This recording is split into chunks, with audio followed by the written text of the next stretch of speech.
आज आपल्या आदिवासी सेनेचे संस्थापक किरण गायकर साहेब यांचा वाढदिवस आहे आणि त्या निमित्ताने ते स्वतः सुद्धा आपल्या या कार्यक्रमासाठी हजर होणार होते, परंतु काही कारणास्तव त्यांना यायला जमलं नाही. तर आम्ही त्या कोलांडे शाळेवर वगैरे वाटून आलो. आता करणानंतर कोमण वगैरे आहे जिल्ह्यात अशा आम्ही शाळा काही निवडलेल्या आहेत.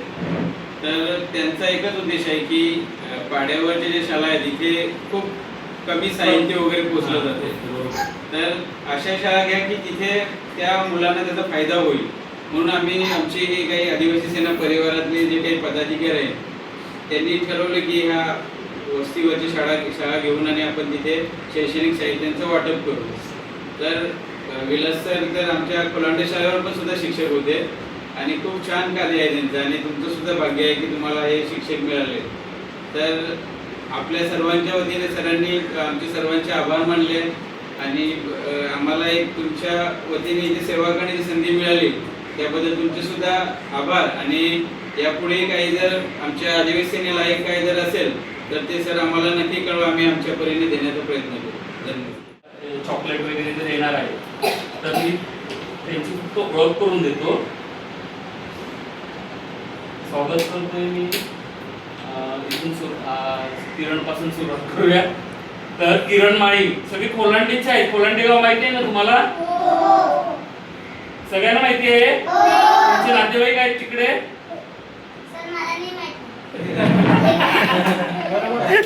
नाही माहिती ना? आपण एक दिवस जाऊ तिकडे.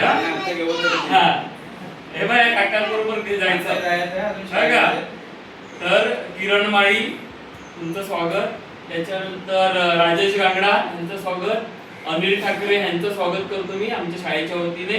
त्याच्यानंतर किशोर ठाकरे यांचं स्वागत करतो. आमचे ग्रामस्थच आहेत. संदीप यांचं सुद्धा स्वागत. लहू माळी यांचं स्वागत. प्रशांत आणि हे आपले गावातलेच आहेत, तुम्ही सगळे ओळखतात काकांना. तर आज माननीय श्री किरण गायकर यांचा वाढदिवस आहे आणि त्या वाढदिवसानिमित्ताने जसं आपल्याकडे पण काही वाढदिवस असला मुलांचा की तुमचे पालक आपल्या शाळेला जेवण वगैरे देतात, माहिती आहे ना? हा, तर तसं आज त्यांच्या वाढदिवसाच्या निमित्ताने आपल्याकडे आज वह्या आणि जे लेखन साहित्य वगैरे आहे ते साहित्य वाटप करण्यासाठी आपल्याकडे मान्यवर मंडळी सगळी उपस्थित झालेली आहे. त्यांना विनंती करतो.